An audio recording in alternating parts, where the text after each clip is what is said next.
Cinema விமர்சகர், தயாரிப்பாளர் பாலாஜி பிரபு sir நம்மளோட இணைஞ்சிருக்காரு. வணக்கம் சார். வணக்கம்.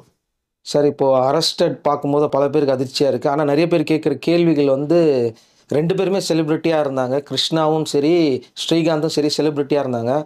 அவங்களுக்கு பார்த்தீங்கன்னா, இந்த ஜெயில்ல எப்படி இருக்காங்க? அவங்களுக்கு என்ன மாதிரியான சலுகைகள் குடுக்கப்பட்டிருக்கு? அவங்க கரெக்ட்டா சாப்பிட முடிஞ்சுதா? இல்ல இத நெனச்சே அவங்க ரொம்ப ஸ்ட்ரெஸ்ல இருக்காங்களா?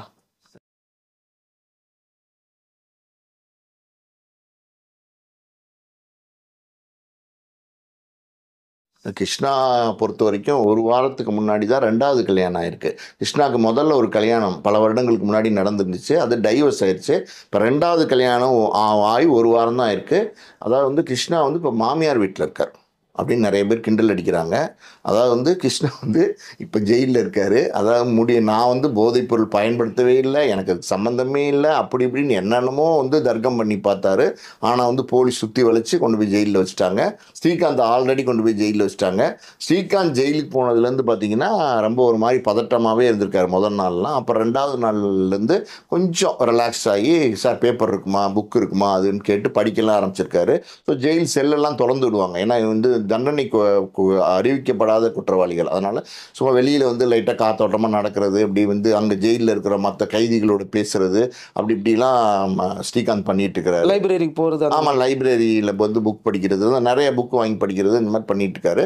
ஸோ இந்த இடத்துல நீங்கள் முக்கியமான விஷயம் பார்த்தீங்கன்னா, அதாவது அரெஸ்ட் பண்ண அன்னைக்கு பார்த்தீங்கன்னா ஸ்ரீகாந்த் ரொம்ப வேதனைப்பட்டிருக்காரு. அதனால் இந்த மாதிரி நடந்து போச்சு, இப்போ தெரியாமல் தப்பு பண்ணிட்டேன்னு. அடுத்த நாள் ஜாமீன் கேட்டப்போ கூட பார்த்தீங்களா, நம்ம நீதிபதிக்கிட்ட அதாவது இப்படி ஆகி தெரியாமல் தப்பு பண்ணிட்டேன் சார், என்னை மன்னிச்சிருங்க சார், விட்டுருங்க சார் அப்படின்லாம் கெஞ்சிருக்காரு. ஸோ அவரோட மனநிலை அப்படி இருக்குது. கிருஷ்ணாவை பொறுத்த வரைக்கும் பார்த்தீங்கன்னா, நம்ம மாட்டவே மாட்டோம் அப்படிங்கிற மாதிரி நிறைய வேலைகளை ஒரு 2 நாள் தலைமறைவாக இருந்தார்ல, அப்போ பார்த்தீங்கன்னா நிறைய தடைங்களை அழிச்சிட்டு எல்லாம் மீறி அவர் பிடிச்சிட்டாங்க. அது எப்படின்னு நான் சொல்கிறேன். அவரையும் கொண்டு போய் ஜெயிலில் வச்சோன்னா அவர் ரொம்ப அப்படியே சொல்கிறது ஒரு மாதிரி ஒரு மன இறுக்கத்தில் முதல் நாள்லாம் பார்த்தீங்கன்னா ஏதாவது சாப்பிட வேணுமான்னு கேட்டிருக்காங்க. எதுவுமே வேணாம்னு சொல்லிட்டு பேசாமல் படுத்து தூங்கிட்டாரு.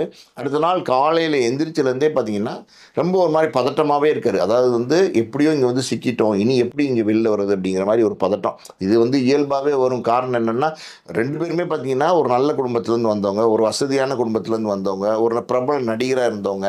இப்போ ஜெயில் வாழ்க்கைங்கிறது ரொம்ப கஷ்டமான வாழ்க்கை. உண்மையாலுமே அது ஒரு நரக வாழ்க்கை மாதிரி தான். அங்கே இப்போ சிக்கிட்டோமே, இதுலேருந்து எப்போ வெளியில் போவோம், இந்த கேஸ் எப்போ முடியும், இந்த மாதிரியான மனக்குழப்பங்கள் இயற்கையாகவே அவங்களுக்கு வரும், யாராக இருந்தாலும் வரும். ஸோ கிருஷ்ணாக்கும் ஸ்ரீகாந்துக்கும் அந்த மாதிரி ஒரு மனக்குழப்பத்தில் இருக்குது. ஸோ இந்த இடத்துல பார்த்தீங்கன்னா கிருஷ்ணா ஜெயிலுக்கு வந்துட்டாருன்னு தெரிஞ்சவொன்னே ஸ்ரீகாந்த் கேட்டிருக்காரு, கிருஷ்ணா என்னுடைய நண்பர் தான், கொஞ்சம் நேரம் பேசலாமா, பார்க்கலாமா அப்படின்னு ஜெயிலர்கிட்ட கேட்டுக்காரு.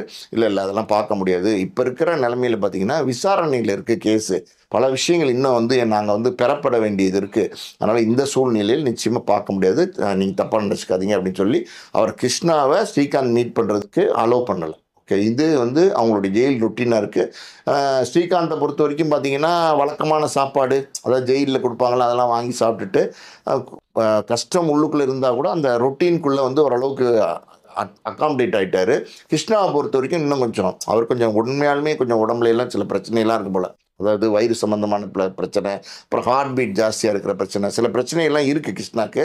ஸோ அதெல்லாம் மனசில் நினச்சிட்டு இன்னும் கொஞ்சம் டிப்ரெஷனாக இருக்கார் அப்படின்னு சொல்கிறாங்க. ஸோ இதுதான் ஜெயில் நிலைமை. சார், கிருஷ்ணா பார்த்தீங்கன்னா ஸ்டார்டிங்கில் அவர் ஒத்துக்கவே இல்லை அப்படிங்கிற மாதிரி சொல்லியிருந்தாரு. அது மட்டும் இல்லாமல் பார்த்தீங்கன்னா அவர் கையில் எந்த ஒரு தடயமும் கிடையாது. நீங்கள் மெடிக்கல்லையும் பார்த்தீங்கன்னா நெகட்டிவ் தான் வந்தது, வீட்டிலேருந்து எதுவும் எடுக்கல அப்படிங்கிற மாதிரி அவர் ரொம்ப கான்ஃபிடென்ட்டாக வந்தார். வரும்போதே அட்வொகேட் டீமோடய வந்தார்னு வச்சுக்கோங்களேன். இவ்வளோ இருந்தும் பார்த்தீங்கன்னா அவர் அட்வொகேட் சொல்லிக்கிட்டே இருந்தார், அவரை விடவே மாட்டேன்றாங்க, எந்த தடையுமே இல்லைன்னு சொன்னதுக்கப்புறமா எதிர்பாராத அளவு போலீஸ் ஷாக் கொடுத்து அவரை லாக் பண்ணாங்கன்றாங்களே, அது எப்படி நடந்தது சார்? இல்லை, என்ன விஷயம்னா, கிருஷ்ணா உடம்பு உண்மையுமே சரியில்லை, கொஞ்சம் உடல்நிலை பிரச்சனைகள்லாம் ஆமாம், அந்த மாதிரி பிரச்சனை இருக்கிறதுனால டாக்டர் என்ன சொல்லியிருக்காங்கன்னா, கொஞ்சம் கேர்ஃபுல்லாக இருக்கணும், இந்த மருந்து மாத்திரை சாப்பிட்டு ட்ரீட்மெண்ட் முடிகிற வரைக்கும் வேறு எதுவும் ஆல்கஹால் அந்த மாதிரி அவங்க அப்படி தான் குறிப்பிடுவாங்க, ஆல்கஹால் அந்த மாதிரி எடுக்கக்கூடாதுன்னு. இந்த போதைப் பொருளையும் சில மாதங்களாக கிருஷ்ணா பயன்படுத்தலை. ஸோ இப்படி இருக்கிற நிலைமையில் பார்த்தீங்கன்னா ஸ்ரீகாந்தை அரெஸ்ட் பண்ணிட்டாங்கன்னு தெரிஞ்சோடனே ஸ்ரீகாந்தும் கிருஷ்ணாவும் பெரிய லெவலில் நண்பர்களாக இருந்திருக்கிறாங்க. இந்த போதைப் பொருளை வாங்கி பல பேருக்கு இவங்க சப்ளை பண்ணியிருக்கிறாங்க, பல பார்ட்டியில் கலந்துருக்கிறாங்க, நிறைய விஷயங்கள் பல வருடங்களாக நடந்துட்டுருக்கு தொடர்ந்து. ஸோ ஸ்ரீகாந்தை அரெஸ்ட் பண்ணதுனால அடுத்து நம்மளை காயின் பண்ணி நம்மளை பிடிக்க வாய்ப்பு இருக்குன்றதுனால பேச்சு, அதாவது வந்து கிருஷ்ணாவும் கைது செய்யப்படுவாரா அப்படிங்கிறது பேச ஆரம்பிச்சிட்டாங்க அப்பவே, ஸ்ரீகாந்த் அரெஸ்ட் பண்ண அன்னைக்கே. உடனே என்ன பண்ணிட்டாரு கிருஷ்ணா, டக்குன்னு அந்த இடத்துல இருந்து எஸ்கேப் ஆயிட்டாரு. அவர் மெயினாக எஸ்கேப் ஆனதுக்கு காரணம் என்ன சொல்கிறாங்கன்னா, அவருடைய வாட்ஸ்அப்பில் பார்த்தீங்கன்னா 2020லேருந்து 2025 வரைக்கும் இருக்கிற தகவல்லாம் இருக்குல்ல, வாட்ஸ்அப்னுடைய சாட்டு, பேசினது, வச்சது, அது இல்லாமல் சில விஷயங்கள், முக்கியமாக சில சீக்ரெட்டான சில விஷயங்கள் இருக்கும். வாட்ஸ்அப்பில் வந்து ஒரு குரூப் வச்சுருந்துருக்காங்க இந்த இந்த போதைப்பொருள் பயன்படுத்துகிறவங்க. ஸோ அந்த குரூப் எல்லாம் டெலீட் பண்ணி டோட்டலாகவே பார்த்தீங்கன்னா எந்த தடயங்களும் இனிமேல் கண்டுபிடிக்க முடியாது, எந்த சூழ்நிலையும் இனிமேல் வந்து தப்பாகாதுங்கிற ஒரு விஷயம். ரெண்டாவது பார்த்தீங்கன்னா டாக்டரையும் பார்த்து இவருக்கு வந்து உடல்நிலை சரியில்லை, அதாவது வந்து இதய துடிப்பு கொஞ்சம் ஜாஸ்தியாக இருக்குது, ஆமாம் இதய துடிப்பு கொஞ்சம் ஜாஸ்தியாக இருக்குங்கிற மாதிரியான ஒரு விஷயமும், இரைப்பையில் கொஞ்சம் பிரச்சனை இருக்குது அப்படிங்கிறதும், இன்னொரு சுகர் இருக்குது அப்படிங்கிற மாதிரியான விஷயங்கள்லாம் கொண்டு வந்து சர்டிஃபிகேட்டோடு வந்து தைரியமாக வரார் போலீஸ்க்கு. அவரே சரண்டர் ஆகிறாரு. என்ன தைரியத்தில் சரண்டர் ஆகிறாருன்னா, சில மாதங்களாக அவர் போதைப் பொருள் பயன்படுத்தலை, கிட்டத்தட்ட 2-3 மாதங்களோ இல்லை 6 மாதங்களோ கூட இருக்கலாம். அதுக்கு முன்னாடி பயன்படுத்தி தான் இருந்தார். இந்த உடல் நிலை சரியில்லாதனால டாக்டர் அட்வைஸ் படி எதுவுமே சாப்பிடாதனால நம்மளை வந்து ரத்த பரிசோதனை ஸ்ரீகாந்துக்கு பண்ண மாதிரி பண்ணால் கூட நம்ம மாட்ட மாட்டோம் அப்படிங்கிறதுனால தைரியமாக வராரு. வரும்போது ரத்த பரிசோதனை பண்ணணும் அப்படின்னு வழக்கம் போல் போலீஸ் சொல்கிறாங்க. பரவாயில்ல பண்ணிக்கங்க அப்படிங்கிறாரு. நான் வந்து எந்த விதத்துலையுமே போதைப் பொருள் கும்பலோட தொடர்பில் இருக்கிறவங்க கிடையாது, நான் உட்கொள்கிறவங்க கிடையாது, எனக்கு யாரையும் தெரியாது, என்னென்னமோ என்னை வந்து எப்படி இழுத்து விட்டாங்கன்னு தெரில. அநேகமாக பார்த்தீங்கன்னா இந்த 7G ரெயின்போ காலனியில் நடித்தார்ல கிருஷ்ணான்னு ஒருத்தர், இந்த ஏஎம் ரத்தனம் பையன், அவராக இருக்குமோ அப்படின்னு சொல்லி அவர் இழுத்து விட பார்த்துருக்காரு. அவர் பேரை சொல்லியிருக்காரு. போலீஸ் வந்து தெளிவாக சொல்லியிருக்காங்க, அதெல்லாம் அந்த கிருஷ்ணாலாம் இல்லைங்க, நீங்கள் தான் கிருஷ்ணா, நாங்கள் எல்லாம் தெளிவுபடுத்திட்டோம், நீங்கள் வந்து உண்மையை சொல்லுங்கள் அப்படின்னும் போது, இல்லை இல்லை நான் தான் சொல்கிறேனே, ரத்தம்லாம் எடுத்துங்க, கவலைப்படாதீங்க, நீங்கள் எடுத்துங்க அப்படின்ட்டுருக்காரு. ரத்த மாதிரி எடுத்து போயிருக்கு ராஜீவ்காந்தி அரசு மருத்துவமனைக்கு. அங்கே பார்த்தீங்கன்னா நம்ம இப்போ இருக்கிற கமிஷனர் அவர் பார்த்தீங்கன்னா இந்த மாதிரியான விஷயங்களை வந்து கண்டுபிடிக்கிறதுக்கு முதல்ல வந்து இது நம்ம தமிழ்நாட்டில் இல்லை, சென்னையில் இல்லை, அந்த மாதிரியான எக்யூப்மெண்ட்ஸ்லாம் இப்போ அவர் வந்ததுக்கப்புறம் ராஜீவ்காந்தி மருத்துவமனையில் கொண்டு வந்திருக்காரு. இமீடியட்டாக கண்டுபிடிக்கிறது. இல்லைன்னா இது என்ன ஆகும்னா, பாம்பேக்கு போய் 2 நாள் கழிச்சு தான் இந்த ரிசல்ட் வரும். ஸோ இமீடியட்டாக கண்டுபிடிக்கிற விஷயங்கள்லாம் இங்கே பண்ணிட்டதுனால உடனே போய் டக்குன்னு பார்த்தீங்கன்னா ரிசல்ட் வந்துருச்சு. கிருஷ்ணாவுக்கு போதைப் பொருள் பயன்படுத்தலை, ரத்தத்தில் எந்த ஒரு தடயங்களும் இல்லைன்னு நெகட்டிவ் வந்துச்சு. ஆமாம், நெகட்டிவ் வந்துச்சு. இதை போலீஸ் வந்து கிருஷ்ணாட்ட சொன்னோன்னா கிருஷ்ணா இன்னும் கொஞ்சம் நிமிர்ந்து உட்காந்துறாரு. அதாவது வந்து அப்போ ஒன்றும் பிரச்சனை இல்லை, எந்த சூழ்நிலையும் கண்டுபிடிக்க முடியாது, தடயங்கள் எல்லாத்தையுமே நம்ம அழிச்சிட்டோம், இனிமேல் எதை வச்சுமே ஃபாலோ பண்ண முடியாது அப்படிங்கிற மாதிரி நினைக்கிறாரு. ஆனால் போலீஸ் என்ன பண்ணுறாங்கன்னா, அவரோட செல்ஃபோனை கொடுக்க சொல்லி வாங்கி பார்க்குறாங்க. இப்போ அதாவது போதைப் பொருள் பயன்படுத்தின காலகட்டங்களில் நிறைய விஷயங்கள் இருந்திருக்கு, சேட்லாம் பண்ணியிருக்காங்க. அதாவது வந்து கோட் வேர்டில் எல்லாம் பேசியிருக்காங்க, ஹை அப்படிங்கிற மாதிரியான ஒரு இது, அதாவது வந்து ரேக்கெட்டுங்கிற மாதிரி, அதாவது இந்த மாதிரி நிறைய விஷயங்களை பயன்படுத்தியிருக்காங்க. ஸோ அந்த கோட் வேர்டெல்லாம் வந்து கண்டுபிடிக்க முடியாது, எதுவுமே தெரியாது, மறைச்சிட்டோம் அப்படின்னு அவர் நினச்சிட்டு இருந்தார். ஆனால் போலீஸ் வந்து அவர் செல்ஃபோன் பயன்படுத்துகிற நெட்வொர்க்கோட தொடர்பு கொண்டு அதை வாட்ஸ்அப் சாட் ஒரு 5 வருஷம் உள்ளதை ரீகேப், அதாவது வந்து இப்போல்லாம் பார்த்தீங்கன்னா எதை வேணாலும் நீ திருப்பி எடுக்கலாம், நம்ம அது வந்து அந்த நிறுவனத்தோட மற்ற யாராவது தொடர்பு கொண்டு கேட்டால் தரமாட்டாங்க. போலீஸ் வழக்கு விசாரணையில் இருக்குது, அதுவும் இந்த மாதிரி க்ரைம் வழக்கு விசாரணையில் இருக்கும்போது கேட்டால் உடனே கொடுத்துருவாங்க. அவங்க வாங்கி டோட்டலாக அவரோட ரெக்கார்ட் ஃபுல்லாக, அதாவது 5 வருஷம் அவர் அழிச்சிட்டார் இல்லையா, அந்த ரெக்கார்ட் ஃபுல்லாக பார்க்குறாங்க. போலீஸ்க்கு வந்து தெளிவாக தெரியுது இவர் வந்து போதைப் பொருள் கும்பலோட தொடர்பில் இருந்திருக்காரு, பல நேரங்களில் வாங்கியிருக்காரு, ஆமாம் வாட்ஸ்அப் குரூப்பில் இருந்து பல விஷயங்கள் அதை பேசினது வச்சது எல்லாமே வந்து போலீஸ் கைக்கு வந்துருச்சு. இதெல்லாம் ஃபுல்லாக பார்த்துட்டு மறுபடியும் கிருஷ்ணாட்ட வராங்க. சார் இந்த மாதிரி இருக்குது, நீங்கள் உண்மையை சொல்லுங்கள் அப்படின்னு கேட்டிருக்காங்க. இல்லை எனக்கு தொடர்பே இல்லை சார், நான் தான் தொடர்பே இல்லைன்னு சொல்கிறேன், நீங்கள் சும்மா என்னை வந்து சும்மா ஜாலிக்கு பேசுகிறேன். அது இல்லை, அது கேட்கறதுக்கு முன்னாடி கேட்டிருக்காங்க. தொடர்பே இல்லைங்கிறேன், நீங்கள் சும்மா என்கிட்ட கேட்டுட்டு இருக்கீங்களே சார், நான் எனக்கு உடம்பு முடியாதவன் சார், இத்தனை மணி நேரம் என்னை வச்சு விசாரிக்கிறதே கூடாது சார் அப்படின்லாம் சொல்லியிருக்காரு. சார் பரவாயில்ல தம்பி இருங்க அப்படின்னு சொல்லிட்டு சொல்லியிருக்காங்க. அப்போ போலீஸ் என்ன சொல்லியிருக்காங்கன்னா, தம்பி இந்த ஹை, ராக்கெட்டு, என்ஜாய் அந்த மாதிரிலாம் ஏதோ வார்த்தையெல்லாம் இருக்கே தம்பி, அடிக்கடி பயன்படுத்திருக்கீங்களே, ரொம்ப ஏதோ ஒரு வார்த்தை மாதிரி கோட் வேர்டு மாதிரி பயன்படுத்திருக்கீங்களே, அதெல்லாம் என்ன அப்படிங்கிற கேட்டிருக்காங்க. இல்லை அதெல்லாம் ஒன்றும் கோட் வேர்டு இல்லை, அதெல்லாம் நான் ஜாலிக்கு பயன்படுத்தியிருக்கேன் அப்படிங்கிற மாதிரி சொல்லியிருக்காரு. அப்போ வந்து போலீஸ் கேட்டிருக்காங்க, தம்பி நீங்கள் வந்து அதாவது தாய்லாந்து பக்கத்தில் இருக்க கம்போடியாவுக்கு சமீபத்தில் நண்பர்களோடு போயிட்டு வந்தீங்களா அப்படின்னு கேட்டிருக்காங்க. ஆமாம் போயிட்டு வந்தேன். அது எது கேட்குறீங்க, சும்மா ஜாலியாக ஃப்ரெண்ட்ஸோட ட்ரிப் போயிட்டு வந்தேன், வழக்கமாக நான் போகிறது தான், பல நாடுகளுக்கு போயிருக்கேன், என்னோடய பாஸ்போர்ட் எடுத்து பார்த்தா தெரியும். ஸோ கம்போடியாவுக்கும் போயிட்டு வந்தேன். அப்படியா, கம்போடியாவில் வந்து இருந்துக்கிட்டு நீங்கள் நிறைய விஷயங்கள் வந்து இந்த மாதிரி போதைப் பொருள் எங்கே கிடைக்கும், என்ன மாதிரியான வெரைட்டி கிடைக்கும், இதெல்லாம் வந்து நீங்கள் தேடி இருக்கீங்க, அங்கே அங்கே வந்து நீங்கள் வந்து இந்த வாட்ஸ்அப்பை பயன்படுத்தி பல விஷயங்களை தேடி இருக்கீங்க, இதெல்லாம் உண்மையான எதுவுமே உண்மை இல்லைங்கிறாரு. ஏன்னா எல்லாத்தையும் தடயத்தை மறைச்சிட்டுங்கிற தைரியத்தில் சரி பரவாயில்ல ஓகே உங்களுக்கு இப்போ தொடர்பு இல்லை அப்படிங்கிறோம். இல்லை தொடர்பு இல்லை, உங்களுக்கு உடம்பு முடியலையா அப்படின்னு கேட்குறாங்க. ஆமாம் எனக்கு உடம்பு முடியல. சரி ஓகே ரெஸ்ட் எடுங்க அப்படின்னு சொல்லி சாப்பிட்றதுக்காக வேணுமான்னு கேட்டிருக்காங்க. இல்லை ஒன்றும் வேணாம் நான் என்ன வீட்டுக்கு போகணும் அப்படின்ட்டு இருக்காரு. போகலாம் கொஞ்சம் இருங்க ரெடி ஆகிட்டு இருக்கு அப்படின்னு சொல்லிட்டு போயிட்டாங்க. போயிட்டு கொஞ்சம் நேரம் கழித்து பார்த்தீங்கன்னா இப்போ இந்த கெவின் இருக்கார் பற்றி அந்த 26ஆம் தேதி வந்து கெவின்கிறவரை வந்து அரெஸ்ட் பண்ணுறாங்க. அவர் அரெஸ்ட் பண்ணும்போது ஒரு புது விஷயம் என்னென்னா கிட்டத்தட்ட பார்த்தீங்கன்னா இந்த முனியாண்டி விலாசத்துலாம் சப்ளை பண்ணுவாங்கள்ல, ஈரல் தலைக்கறி மூளை குடல் செவரட்டி இது காடை வாத்துக்கறி அது இதுன்னு மீன்லேயே பார்த்தீங்கன்னா வஞ்சர மீன் சங்கரா மீன் நெத்திலி மீன் எல்லாம் சொல்லுவாங்களா, அந்த மாதிரி ஒரு பெரிய தட்டில் வச்சு கொண்டு வருவாங்க. அந்த மாதிரி பார்த்தீங்கன்னா போதைப் பொருளில் வந்து நிசாத் மட்டும்தானே இந்த இதில் முதல்ல போதைப் பொருள் சப்ளை பண்ணார். அவர் வந்து ஒரு வெரைட்டியான ஒரு போதைப் பொருள் தான் சப்ளை பண்ணிட்டு இருக்காரு. இப்போ இங்கே வந்து நம்ம கெவின் பார்த்தீங்கன்னா என்னென்ன வெரைட்டி இருக்கோ, அதாவது ஆமாம் பேர் வேண்டாம் இத்தனை வெரைட்டி வந்து இருக்கா அப்படின்னு போலீஸே வந்து ஆச்சரியப்படுற அளவுக்கு அவர்கிட்ட வெரைட்டி இருந்திருக்கு. எல்லாம் பார்த்தீங்கன்னா ஒரு தராசு மாதிரி அவர் வச்சிருந்திருக்காரு நிறுத்து கொடுக்கறதுக்கு. எதுக்குன்னா 1 கிராமே 12,000 15,000 விற்கிது, கொஞ்சோண்டு ஜாஸ்தியாக போச்சுன்னா 2,000 3,000 நஷ்டமாயிருவேன்னு கரெக்டாக அளந்து கொடுத்துருக்காரு. அதுக்கு எல்லாம் வச்சு ஒரு பெரிய செட்டப்பாக பிஸ்னஸாகவே பண்ணியிருக்காரு. மளிகை கடையில் அளந்து கொடுப்பாங்க. எப்பா அந்த மல்லி கேட்குறாங்கப்பா கொஞ்சம் போட்டு ஒரு 100 கிராம் கொடு, இந்த கடலைப்பருப்பு 100 கிராம் கொடு, என்ன ஒரு அரை கிலோ ஊற்றுன்னுவாங்களோ அந்த மாதிரி பிஸ்னஸே பண்ணியிருக்கிறார். பொதுவான பாரில் உட்காந்து இந்த போதைப் பொருள் யூஸ் பண்ணும்போது நான் பார்த்துருக்கேன் அப்படிங்கிற ஸ்டேட்மெண்ட்டை பிரதீப் கொடுத்துட்டாரு. அதுலேருந்தே பார்த்தீங்கன்னா ஒரு சர்வேலன்ஸ் ஸ்ரீகாந்தையும் வந்து போலீஸ் வந்து கண்காணிக்கிறாங்க. அப்படி தான் பிடிச்சாங்க. கிருஷ்ணாவையும் கண்காணிச்சிட்டு இருக்காங்க. இது இல்லாமல் பார்த்தீங்கன்னா கவினையும் கண்காணிக்கிறாங்க. இது வந்து கிருஷ்ணா தெரியாது இந்த விஷயங்கள்லாம். கவினை கண்காணிக்கிறாங்க இல்லையா, அப்போவே பார்த்தீங்கன்னா அவரோட செல்ஃபோன்லாம் வந்து இதில் இருக்குது சர்வேலன்ஸ், அதாவது வந்து கண்காணிப்பில் இருக்கும்போது என்னென்ன நடக்குது என்னென்ன பண்ணுறாங்க எல்லாம் பார்க்குறாங்க. இத்தனை நாள் கவின் வந்து நம்ம இதில் இருக்காருன்னு தெரிஞ்சு ஏன் பிடிக்கலைன்னா இன்னும் இதில் ஒரு பெரிய நெட்வொர்க் இருக்குது, பொறுத்து இருந்து தான் பிடிக்கணும்.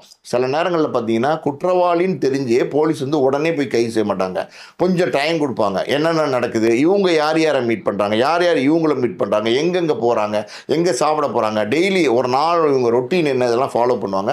அப்படி ஃபாலோ பண்ண வகையில் பார்த்தீங்கன்னா இந்த 1 மாதத்துக்குள்ளே கிருஷ்ணா வந்து பல நேரங்களில் வந்து கெவின் கிட்ட வந்து போதைப் பொருள் கேட்டு மெசேஜெல்லாம் அனுப்பிச்சிருக்காரு. இதெல்லாம் வந்து போலீஸ் பார்க்குறாங்க. போலீஸ் பார்த்துட்டு இது வந்து அதாவது வந்து பிரதீப் சொன்னார்ல ஒரு ஸ்டேட்மெண்ட்டு, அதுக்கு இது மேட்ச் ஆகுது. கிருஷ்ணா பிடிக்கும்போது முடியாது எனக்கு தெரியாது எனக்கு தொடர்பே இல்லைன்னு பிடிவாதமாக இருந்தார் இல்லையா, அவர் வக்கீல் வேற வெளியில் நின்றுக்கிட்டு அவருக்கு எந்த தொடர்பும் இல்லை, அவர்கிட்ட தான் ரத்த மாதிரியில் வந்து இல்லைன்னு வந்துருச்சு, போதை இப்போ மருந்தே இல்லைன்னு வந்துருச்சு, அப்புறம் ஏன் நீங்கள் வச்சுருக்கீங்க, தப்பு சட்டவிரோதம் அப்படி இப்படிலாம் பேசி பார்த்தாங்க. எதுவுமே நடக்கலை. எல்லாம் இல்லை. அப்போ கடைசியாக போலீஸ் பண்ணாங்க, கொஞ்சம் தம்பி அப்படின்னு சொன்னாங்க. என்னை அனுப்புங்க சார். அனுப்புறதுக்கு தான் ரெடியாக இருக்கும், கொஞ்சம் அப்படின்னு சொல்லிட்டு ஒரு ஆளை உள்ள கூப்பிட்டு வராங்க. அது யாருன்னு பார்த்தீங்கன்னா அப்படி உள்ள வந்து நடந்து நிற்கிறாரு கெவினை பார்த்தோன்னே இவர் கை காலெல்லாம் பார்த்தீங்கன்னா அதாவது வந்து வடிவேலு சொல்லுவார்ல, அதாவது வந்து பாடி ஸ்ட்ராங்கு பேஸ்மெண்ட் வீக்குன்னு சொல்லுவார்ல, அந்த மாதிரி வந்து தடன்னு கையெல்லாம் தந்தி அடிக்க ஆரம்பிச்சிருச்சு. அடடா நல்லா சிக்கிட்டமே, நேரடியாகவே சாட்சியை கூப்பிட்டு வந்துட்டாங்களே, இவரை கைது பண்ணியிருக்காங்களே, நமக்கு இது இவ்வளோ நாள் தெரியலையே, நம்ம புத்திசாலித்தனமாக எல்லாத்தையும் கிழிச்சிட்டு வந்தோம், அதாவது வந்து டாக்டர் சர்டிஃபிகேட்லாம் வாங்கிட்டு வந்தோம், அது நம்ம ரத்தத்துலேயும் போதைப் பொருள் பயன்பாடு இல்லை, இப்படி மீறி நம்ம பிடிச்சிட்டாங்கன்னு கெவினை பார்த்தோன்னே ஆட்டோமேட்டிக்காக போலீஸ் கேட்டிருக்காங்க, தம்பி இப்போயா சொல்லிடுங்க சார் அப்படின்னு சொல்லியிருக்காங்க. இல்லை சார் அது அப்படி சார் இப்படி சார் அதாவது ஒரு பயம் வந்துடும் உங்களுக்கு ஆட்டோமேட்டிக்காக. எனக்கு தெரியாது, நான் தெரியாமல் வாங்கி கொடுத்துட்டேன். ஸ்ரீகாந்த் சொன்னார்ல, முதல்ல ஸ்ரீகாந்தும் மறுத்தார், அப்புறம் பார்த்தீங்கன்னா நான் வாங்கி கொடுத்துட்டேன் போயிட்டேங்கிறதெல்லாம் எல்லாமே சொல்லிட்டாங்க.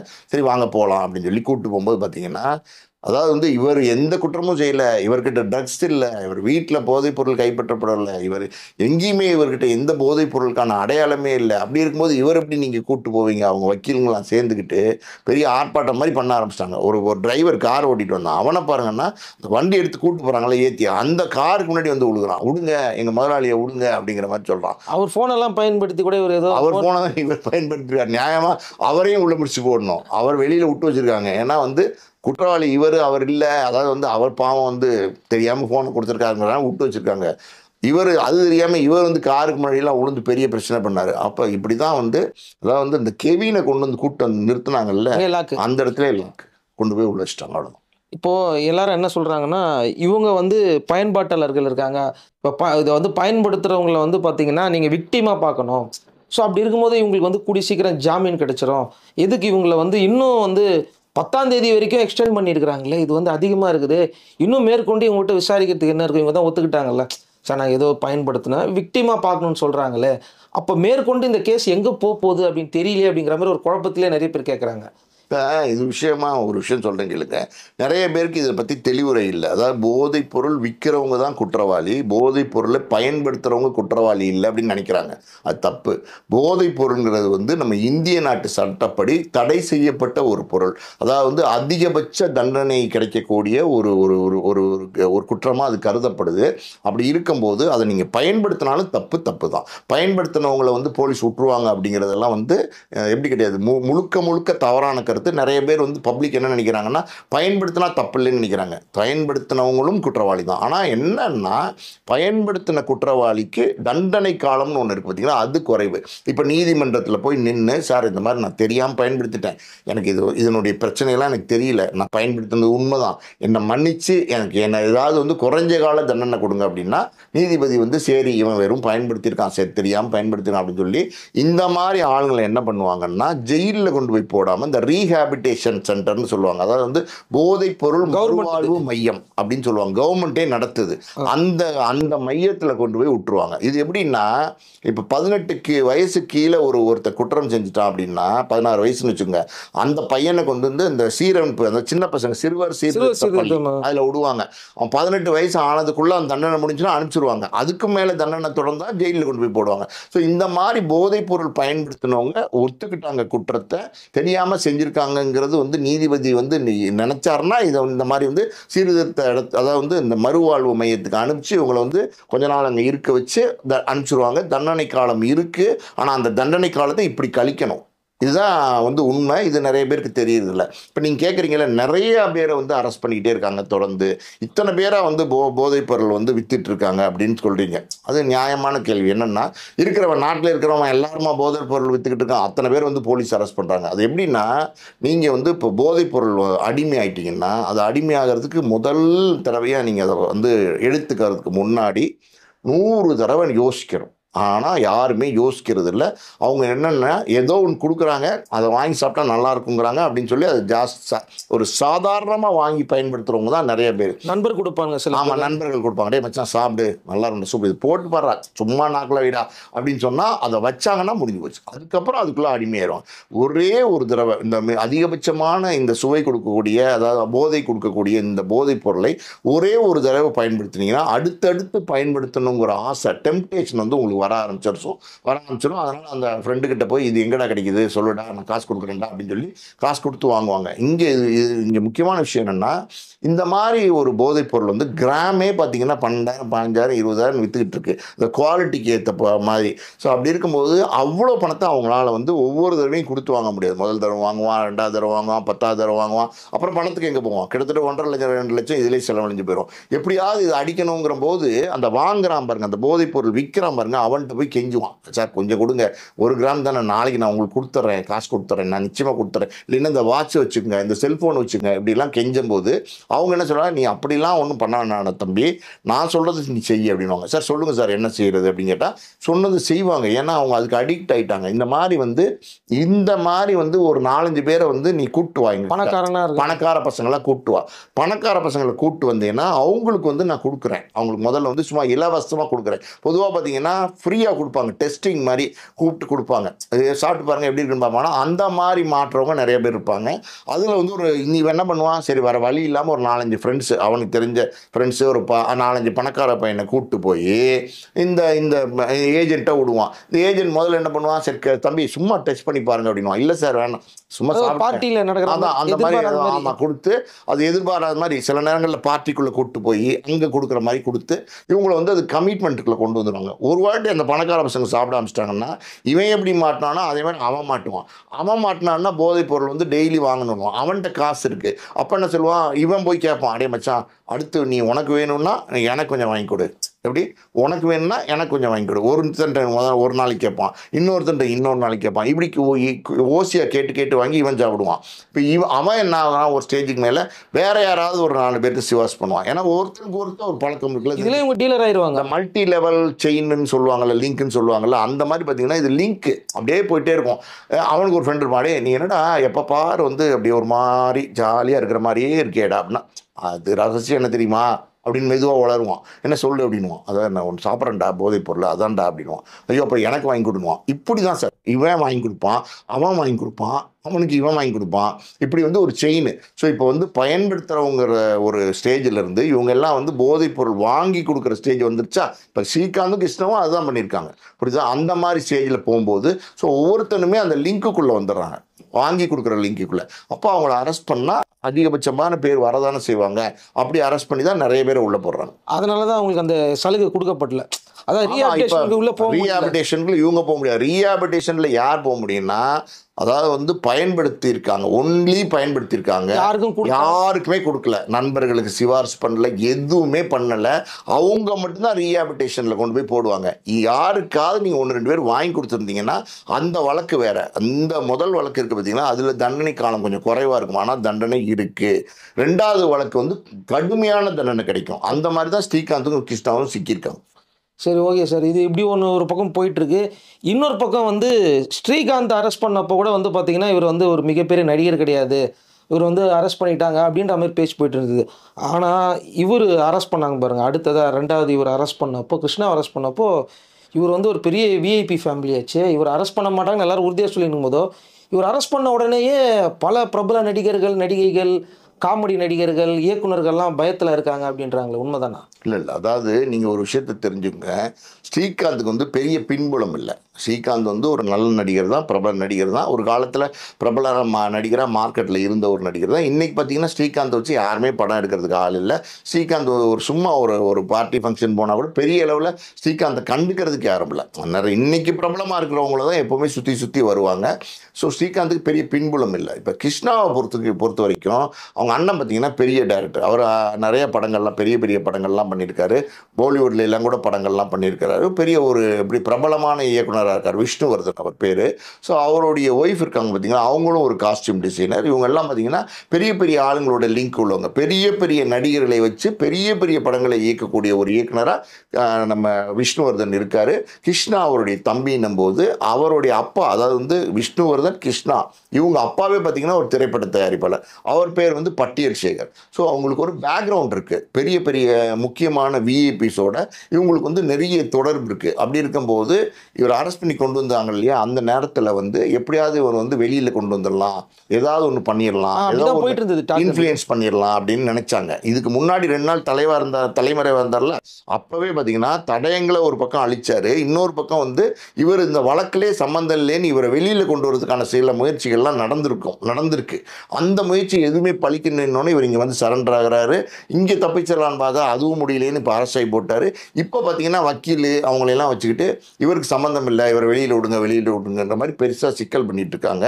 மொத்தத்தில் பார்த்தீங்கன்னா போலீஸை பொறுத்த வரைக்கும் அவருக்கு பெரிய ஆதாரங்கள் கிடச்சிச்சுன்னா, அந்த ஆதாரங்கள் உறுதியாக இருந்துச்சுன்னா அவர் வந்து வெளியில் விடுறதுக்கான வாய்ப்பு இல்லை. இப்போ கிருஷ்ணாவை அரெஸ்ட் பண்ணிட்டாங்க அப்படின்னோடனே இந்த வாட்ஸ்அப் குரூப்பில் கிருஷ்ணாவோட நிறைய பேர் தொடர்பில் இருந்தாங்கல்ல, நடிகர்கள் நடிகைகள் எல்லாமே, இசையமைப்பாளர்கள், இவங்கெல்லாம் பார்த்தீங்கன்னா டோட்டலாக வந்து பயந்து நடுங்க ஆரம்பிச்சிட்டாங்க. என்னென்னா, கிருஷ்ணா ஒரு பெரிய பேக்ரவுண்ட் உள்ள ஆள், அவரையே அரெஸ்ட் பண்ணிட்டாங்க, அப்போ நம்மளையும் வந்து பிடிச்சிருவாங்களோ, நம்மளையும் வந்து நெருங்கிடுவாங்களோ அப்படின்னு. இப்போ போதைப் பொருள் சாப்பிடாமே பார்த்தீங்கன்னா, போதைப் பொருள் சாப்பிட்டா எப்படி இருப்பாங்க சந்தோஷமாக, அந்த மாதிரி வந்து இப்போ போதைப் பொருள் சாப்பிடாமே வருத்தமாக இருக்காங்க நிறைய பேர். பயத்திலே நடுங்கிட்டு இருக்காங்க. ஐயோ என்ன ஆயிருமோன்னு பார்த்தீங்கன்னா அவங்களால சாப்பிட முடியல, தூங்க முடியல, எதுவுமே பண்ண முடியல. அதுதான் இப்போ நிறைய லிஸ்ட்டு சோசியல் மீடியா நிறைய லிஸ்ட் இருக்குது. நிறைய பேரை பற்றி பேசுகிறாங்க. நிறைய பேர் உண்மைகளும் இருக்குது. சினிமா துறையில் அவருக்கு பேசுகிற யாரை பற்றி பேசுகிறாங்கங்கிறது பொதுமக்களுக்கே தெரியுது. நீங்கள் கமெண்ட்னு ஒன்று போடுறாங்கல்ல, அதில் போய் பார்த்தீங்கன்னா இன்னாருன்னு அழகாக போட்டு விட்டுறாங்க. ஆனால் நம்ம வந்து இது முக்கியமான வழக்காக இருக்கிறதுனால யார் பேரையும் பயன்படுத்தக்கூடாது, பயன்படுத்துறது சரியாகவும் இருக்காது. Okay sir. இப்போ இவ்வளோ விஷயங்கள் நீங்கள் ஷேர் பண்ணியிருக்கீங்க. ஸ்ரீகாந்துக்கும் அவங்க மனைவிக்கும் பிரச்சனை இருக்குது அப்படிங்கிற மாதிரி சார். ஏற்கனவே என் குடும்பத்தில் நிறைய பிரச்சனை இருக்குது சார், ஸ்ரீகாந்த் சொன்னார்ல சார். அது வந்து இந்த கேஸ் எந்த அளவுக்கு டேர்னிங் பாயிண்ட் இருந்தது? இல்லை நான் ஒரு விஷயம் சொல்கிறேன் கேளுங்க. ஸ்ரீகாந்த் வந்து வந்தனாங்கிற பெண்ணை வந்து ஒரு நடிகையோட பர்த்டேல பார்க்குறாரு. வந்தனாவை அந்த நடிகை வந்து இவங்க பெரிய கோடீஸ்வர குடும்பம், கிட்டத்தட்ட 400-500 கோடி சொத்து உள்ள குடும்பம். இவங்களுக்கு வந்து ஊட்டியில எல்லாம் பார்த்தீங்கன்னா கேட்ரிங் காலேஜ் எல்லாம் இருக்குது, பெரிய பணக்காரவங்க, பெரிய கோடீஸ்வரங்க அப்படின்னு சொல்லி இன்ட்ரடியூஸ் பண்ணியிருக்கிறாங்க. அந்த நடிகை, அந்த பர்த்டே பார்ட்டி நடிகை ஸ்ரீகாந்துக்கு இன்ட்ரடியூஸ் பண்ணி வைக்கிறாங்க வந்தனாவை வந்து ஸ்ரீகாந்த் வந்து பெரிய கோடீஸ்வர பொண்ணு அப்படின்னு நினச்சிட்டு அவர் லவ் பண்ண ஆரம்பிக்கிறாரு.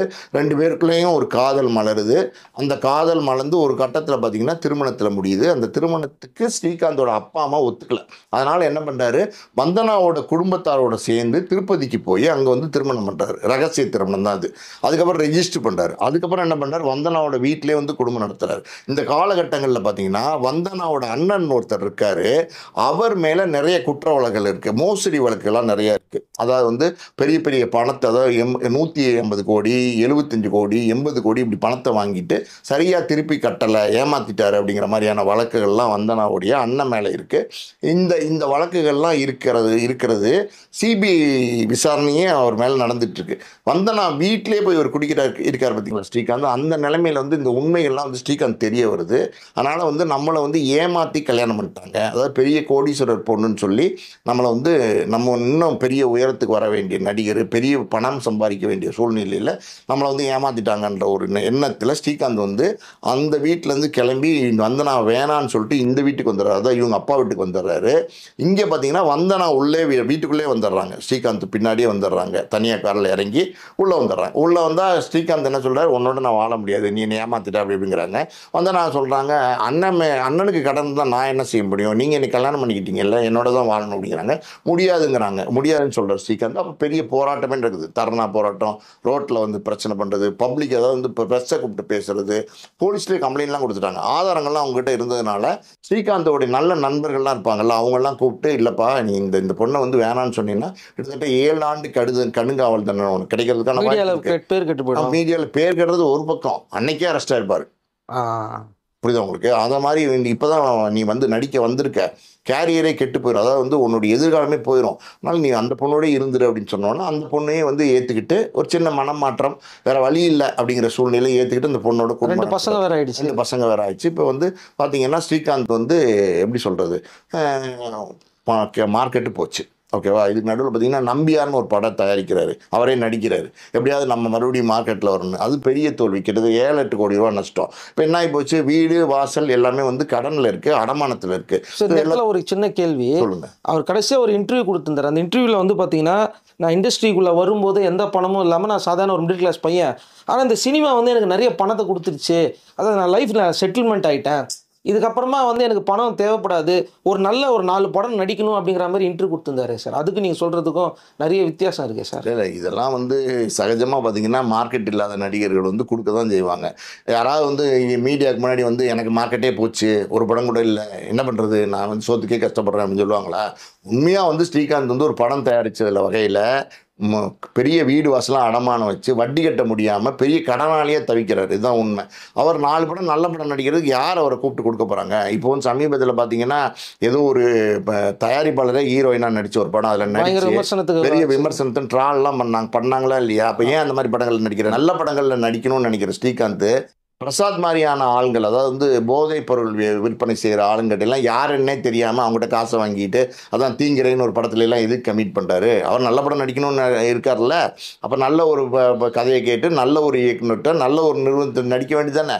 இவங்க யாருமே இவரை புக் பண்ண மாட்டாங்க. யாரோ வந்து சினிமா ஆசையில் ஏதோ படம் எடுக்க வந்தாங்கன்னா அது ஏதோ 5-10 லட்சங்கள் வந்து அட்வான்ஸ் கொடுத்தாங்கன்னா அதை வாங்கி வந்து அந்தந்த காலகட்டங்களில் ஓட்டிகிட்டு இருக்காரு. நல்ல படம் நடிக்க வேண்டியதானே. அதாவது வந்து இதெல்லாம் வந்து சும்மா நடிகர்கள் வந்து பொதுவாக இப்படி தான் சொல்லுவாங்க.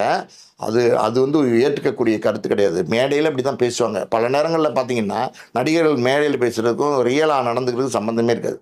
ஸோ அப்படி தான் எங்கள் மனைவிக்குள்ளே இருக்கும் இந்த பிரச்சனை ஒன்றும் தொடர்ந்துக்கிட்டே தான். அதுதான் நான் சொல்ல வரேன். நீங்கள் நடுவில் ஒரு கேள்வி கேட்டீங்க, அந்த கேள்வி முடிஞ்சிருச்சு. இப்போ பாருங்கள், இந்த மாதிரி பார்த்தீங்கன்னா இந்த பிரச்சனை வந்துருச்சு, கடன் பிரச்சனை வேறு வந்துருச்சு. அப்போ குடிக்கிறது, நம்ம போதைப் பொருள் பயன்படுத்துறது, அப்புறம் வீட்டிலே பார்ட்டி கொடுக்குறது, இதெல்லாம் பண்ணும்போது அவங்க மனைவிக்கு வேறு பிடிக்கல. அதாவது வந்து முதல்லேருந்தே பார்த்தீங்கன்னா ஒரு காதல் தம்பதிகள் தான் அவங்க. ஆனால் பார்த்தீங்கன்னா ஒரு 6 மாதத்துலேயே உங்களுக்குள்ள ஒரு பிரச்சனை. அது என்ன அப்படின்னு நான் சொன்னேன் இப்போ உங்கள்கிட்ட. அதாவது ஸ்ரீகாந்த் என்ன நினைக்கிறாருன்னா, என்னை ஏமாற்றி கல்யாணம் பண்ணிட்டாங்க அப்படின்னு நினைக்கிறாரு. இந்த பொண்ணு என்ன நினைக்கிறாங்க, நினைக்கிறாங்கன்னா, காசு இல்லைன்னா என்னோட வாழ மாட்டியா அப்படின்னு நினைக்கிறாங்க. ஸோ இந்த முரண்பாடோட கிட்டத்தட்ட 18 வருஷம் 2 பேரும் வாழ்றாங்க. ஸோ அப்படி இருக்கும்போது அவங்க மனசுக்குள்ள ஒரு ஒரு சின்ன ஒரு எப்படி சொல்றது, என்னதான் புருஷனா இருந்தாலும், என்னதான் பொண்டாட்டியா இருந்தாலும் 2 பேருக்குள்ள பார்த்தீங்கன்னா, மனசுக்குள்ள ஒரு கசப்பு இருந்துகிட்டே இருக்கு. இந்த போலீஸ் விசாரணை எல்லாம் பண்ணும்போது, மனைவி கூட வந்து பார்த்தீங்கன்னா, "சார் குடிச்சிட்டு வரார் சார், போதைப் பொருள்லாம் சாப்பிட்டு வரார் சார்" அப்படின்னு கோவத்தில வந்து சொன்னதா கூட ஒரு தகவல் இருக்கு. இது உண்மையா பொய்யான்னு நமக்கு தெரியாது. ஆனா பார்த்தீங்கன்னா, இப்படி ஒரு தகவல் வந்து சினிமா வட்டாரத்தில இருக்கு. ஸோ இதெல்லாம் கூட வந்து போலீஸ் வந்து காரணமா எடுத்து அவர அரெஸ்ட் பண்ணிட்டாங்கன்னு சொல்றாங்க. அ அதான் சொல்றேன்ல, எல்லா விதத்திலயுமே ஸ்ரீகாந்துக்கு பிரச்சனை. இப்போ அவங்க ஃபேமிலி அவருக்கு துணையா இல்ல. இன்னொரு விஷயம், யாருமே வந்து பார்க்கல. இப்ப வந்து இது வந்து உண்மையா பொய்யான்னு நினைக்கிறதுக்கு ஒரு காரணம் இருக்கு. உண்மைதான் அப்படிங்கிறது மாரி பாருங்க, மனைவி வந்து பார்க்கல, குழந்தைங்க வந்து பார்க்கல, அவங்க அப்பா, அம்மா கூட வரமாட்டேங்கிறாங்க. அவங்க அப்பா, அம்மாலாம் பார்த்தீங்கன்னா, இருக்கிறதுலே மனவேதனை அடைஞ்சு பாவம் ஒரு வேதனையில திருப்பதியில எங்கேயோ இருக்காங்க. அதாவது வந்து இப்படி ஆயிப்போச்சே அப்படிங்கிற மாரியான ஒரு வேதனையில இருக்காங்க. நல்ல குடும்பம். பாவம். அதாவது வந்து இப்ப இந்த நிலைமையில யாருமே ஸ்ரீகாந்த ஜெயில்ல போய் பார்க்கல. ஸ்ரீகாந்த யார் போய் பார்க்குறான்னா, அவர் சார்பா ஒரு வழக்கறிஞர், அது யாரோ நண்பர்கள் செஞ்சிருப்பாங்கன்னு நினைக்கிறேன், ஏற்பாடு பண்ணியிருப்பாங்க. அவர் போய் எப்பயாவது பார்த்து தகவல் வந்து கேட்டுட்டு வரார். இப்போ நீங்க சொல்றதெல்லாம் கேட்கும்போது, அடுத்த கட்ட நகர்வுக்கு இந்த கேஸ் போயிடுச்சு அப்படிங்கிற மாரி தான் இருக்குது. இப்போ இவர் கூட யார் யாரெல்லாம் பேசினாங்க அப்படிங்கிற லிஸ்ட்டெல்லாம் எடுத்துக்கிட்டு இருப்பாங்க. வெளியில வந்து வராத அளவுக்கு ஏன்னா வந்து ஒரு நிரூபிக்கப்பட்டதானே அவங்க வெளியில வந்து சொல்லுவாங்க. அந்த பிரஸ் ரிலீஸ்லாம் குடுப்பாங்க. ஆனா நீங்க சொல்லும்போதே வந்து நெறைய பேர் விசாரிச்சுக்கிட்டு இருக்காங்க அப்படிங்கிற மாரி இருக்கு. அன்அஃபிஷியலா விசாரிச்சுட்டு இருக்காங்க. நெறைய பேர் நீங்க சொன்ன மாரி பயத்துல இருக்காங்க அப்படிங்கிற மாரி இருக்கு. ஏன்னா நெறைய நடிகைகள் பேரெல்லாம் இப்போ பயங்கரமா வந்துகிட்டு இருக்கு. அந்த நடிகைன்றாங்க, இந்த நடிகைன்றாங்க, ஒல்லி நடிகைன்றாங்க, மச்சான் நடிகைன்றாங்க. இந்த மாரி நெறைய பேரெல்லாம் வந்துகிட்டு இருக்கு. ஸோ கண்டிப்பா இதெல்லாம் பார்க்கும்போது, சினிமா துறையில வந்து இப்போ இன்னைக்கு இருக்கிற நிலைமைக்கு வந்து படம் ஓடுமா இல்லையா அப்படின்றதெல்லாம் தாண்டி யார் அரெஸ்ட் ஆவாங்க, அரெஸ்ட் ஆக மாட்டாங்களான்ற ஒரு பீதியில தான் போயிட்டு இருக்கு சார். நன்றி.